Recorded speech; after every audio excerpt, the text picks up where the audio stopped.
मनोज जरांगे म्हणतात की आमच्या आरक्षणाला जर तुम्ही विरोध कराल तर आम्ही ओबीसीचं आरक्षण कोर्टामध्ये चॅलेंज करू आणि तुमचं आरक्षण घालू. म्हणजे मनोज जरांगे, तुला गोरगरीब मराठा समाजाच्या पोरांचं पडलेलं नाही. एका बाजूला ओबीसी मधूनच आरक्षण मागायचं आणि दुसऱ्या बाजूला ओबीसी आरक्षणच चॅलेंज करतो म्हणण्याची भाषा वापरायची. अरे हे दोन विरोधाभासी वक्तव्य तुझ्याकडून नाहीत का? अरे तुझ्याकडून ती अवकातच नाही. डुप्लिकेटपणा करून, सुप्रीम कोर्टाच्या जजमेंटचं उल्लंघन करून तुम्ही घुसखोरी करून राहिलायच. तुम्ही आता डुप्लिकेटपणा केलेला आहेच. आज सकाळी सकाळी काही खाजगी वृत्तवाहिन्यावरून मनोज जरांगे यांचं ओबीसीनं दिलेलं चॅलेंज पाहिलं, ऐकलं. मनोज जरांगे म्हणतात की आमच्या आरक्षणाला जर तुम्ही विरोध कराल तर आम्ही ओबीसीचं आरक्षण कोर्टामध्ये चॅलेंज करू आणि तुमचं आरक्षण घालू. म्हणजे मनोज जरांगे, तुला गोरगरीब मराठा समाजाच्या पोरांचं पडलेलं नाही.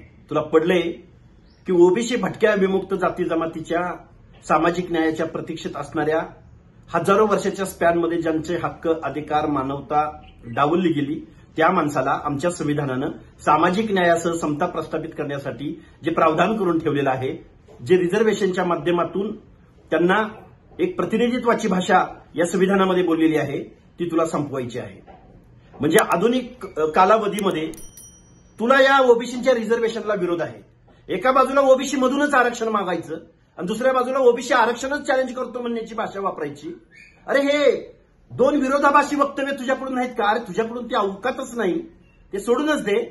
परंतु या महाराष्ट्रामधला ओबीसी, विजयंती, भटक्या विमुक्त जाती जमाती तू कोर्टात येच. असं पण तुम्ही डुप्लिकेटपणा करून, सुप्रीम कोर्टाच्या जजमेंटचं उल्लंघन करून तुम्ही घुसखोरी करून राहिलायच. तुम्ही आता डुप्लिकेटपणा केलेला आहेच.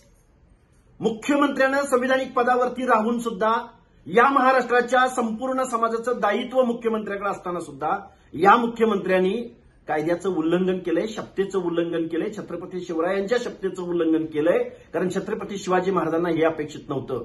मनोज जरांगे, कोर्टात आपण अवश्य भेटू. आम्ही संविधानाची भाषा बोलतोय, आम्ही सामाजिक न्यायाची भाषा बोलतोय, आम्ही कायद्याची भाषा बोलतोय.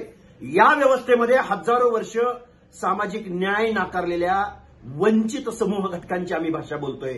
कोर्टात आपण जरूर भेटू. एकदा दूध का दूध और पाणी का पाणी होईल. जरांगे, तुम्हाला तुमचं स्वागत आहे. तुम्ही या, भेटू.